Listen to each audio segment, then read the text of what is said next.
Installing the KOHLER Windet shower column.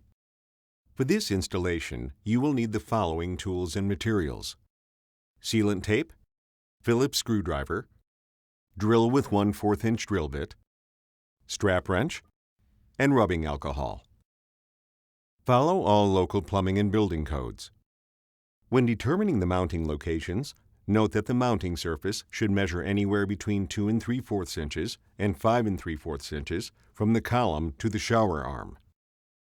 Attach the brackets to the shower column by using the provided hex wrench. Wrap sealant tape to the threads of the shower arm and attach the shower column.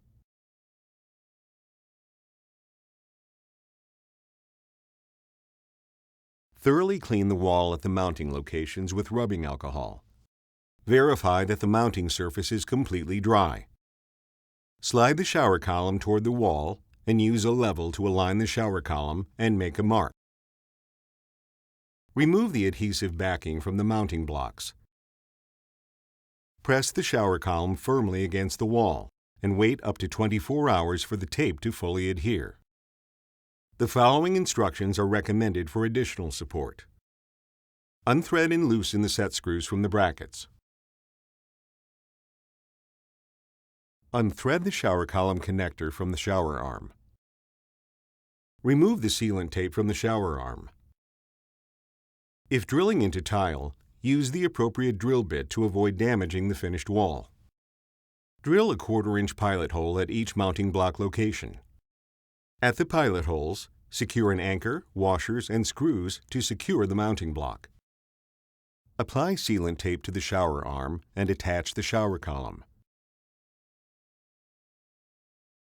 Secure the shower column to the mounting block. Turn on the water and press the diverter buttons to flush any debris. Install both rubber washers to each side of the shower hose. Connect one side of the hose to the nozzle located at the bottom of the shower column. Connect the other end to the hand shower. Mount the magnetic hand shower onto the shower column. For your convenience, the shower head can be installed as a rainhead or as a traditional shower head. Apply sealant tape to the threads of the shower arm and attach the shower head. Use a strap wrench to secure the connection. The diverter buttons are located at the bottom of the shower column, slowing the water flow to a trickle, directing the shower flow to only the shower head or to the hand shower. Rotate the tab on your hand shower to the left to cycle through massage, silk, and full coverage spray modes.